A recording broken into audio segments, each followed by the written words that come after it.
My message to anyone at the IRS today or anyone in the administration, if you have something to say, if you've seen something with the Hunter Biden investigation, you want to talk to the Oversight Committee, we will protect you. We're going to protect every whistleblower that comes forward into this investigation. If the FBI and DOJ won't do their job, well, we'll do it for them. That was Republican Congresswoman Nancy Mace there, sending a message to all IRS whistleblowers and future whistleblowers, telling these individuals that if you have something to share or something you've seen within the investigation into Hunter Biden, then come forward. She says, we will protect you. We will protect every whistleblower that comes forward into this investigation. If the FBI and DOJ won't do their job, we will do it for them. Now, this is in response to the fact a second whistleblower has come forward from the IRS alleging that they were retaliated against for speaking up about the way the IRS has handled its probe into the president's son. The second IRS whistleblower's allegations were included in the first whistleblower's attorney's letter sent to members of Congress. Within the letter, the attorneys discuss how their client, the first IRS whistleblower, was retaliated against for claiming the investigation into Hunter Biden had given him preferential treatment because he is the president's son. The letter claims that their client, who was a supervisor on the investigation, has a junior staffer who worked for him who has also made claims to the IRS Commission about the way the case has been handled, who is now also being retaliated against. This investigation into Hunter Biden has been operating out of Delaware since 2018. It is looking at whether the president's son committed tax crimes, money laundering, and making a false statement in relation to the purchase of a firearm. The IRS's involvement is to figure out whether Hunter Biden did fail to pay taxes from the millions of dollars that he received from foreign businesses that he was associated with. While this probe has been operating since 2018, there has been no actual decision on whether federal agents plan on charging Hunter Biden with a crime. It had been reported, however, that agents were near to making a decision, and the fact that Hunter's lawyers were spotted taking a meeting with the DOJ's tax division, prompting speculation that he knows the outcome.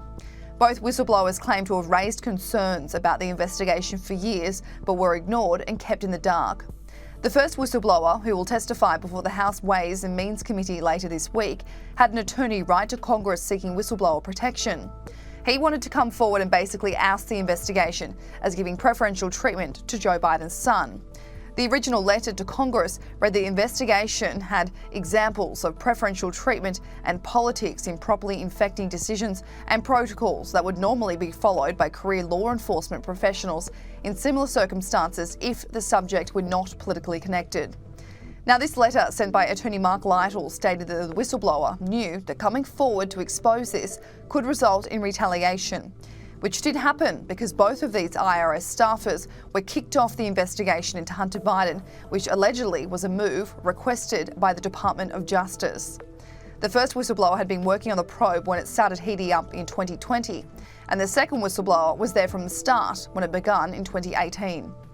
Attorneys for the first whistleblower, Mark Lytle and Tristan Leavitt, wrote another letter to Congress claiming the Department of Justice has removed the entire team that is investigating Hunter Biden's taxes as clear retaliatory.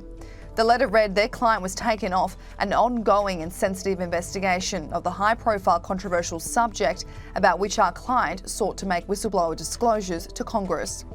On April 27, 2023, IRS Commissioner Daniel Werfel appeared before the House Committee on Ways and Means. He testified, "I can say without any hesitation there will be no retaliation for anyone making an allegation or a call to a whistleblower hotline. However, this move is clearly retaliatory and may also constitute obstruction of a congressional inquiry."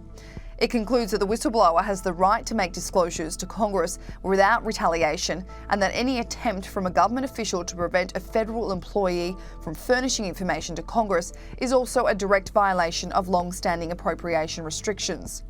Mark Lytle and Tristan Leavitt then sent a new letter on Monday to IRS Commissioner Daniel Werfel, where they accused him of doing the same thing and retaliating against the second whistleblower. The two claim instead of taking the email the second whistleblower sent seriously, the IRS retaliated by sending an email to all staff saying they must seek approval from a direct report before discussing a case outside of the office, and accusing that particular staff member of criminal conduct. After the second whistleblower was kicked off the investigation, he wrote a letter to several senior IRS officials, including the Commissioner, to voice concerns about that decision. He believes because he raised alarms about the fact the DOJ was acting inappropriately in the investigation, he was retaliated against. I was not afforded the opportunity of a phone call directly from my special agent in charge or assistant special agent in charge, even though this has been my investigation since the start. There is a human impact to the decisions being made that no one in the government seems to care about or understand. The whistleblower continues, saying he has completed 95% of the investigation, losing sleep and vacation hours because of it, and was allegedly subjected to prejudice due to his sexual orientation. For the last couple of years, my supervisor and I tried to gain the attention of our senior leadership about certain issues prevalent regarding the investigation. I have asked for countless meetings with our chief and deputy chief, often to be left out on an island and not heard from. The whistleblower goes on to call the IRS's criminal investigation leadership's involvement in the Hunter Biden probe as deeply troubling and unacceptable. Finally, the ultimate decision to remove the investigatory team without actually talking with that investigatory team, in my opinion, was a decision made not to side with the investigators, but to side with the US Attorney's Office and Department of Justice, who we have been saying for some time has been acting inappropriately. Now, with these two IRS whistleblowers coming forward in this probe, which is yet to even reach a decision despite going on for 5 years, and the fact the FBI is in hot water too, questions are mounting over whether these institutions are politicised and weaponised. Republicans sure think they are. The DOJ is being scrutinised for this investigation into Hunter Biden, and then John Durham released his report into the FBI's investigation into Donald Trump's alleged ties to Russia, which found the Bureau launched a $32 million probe on little evidence. Durham was tasked with looking into whether the FBI had enough scope to actually launch this investigation into Donald Trump, which proved there was no ties between Trump and Russia in colluding to influence the 2016 election.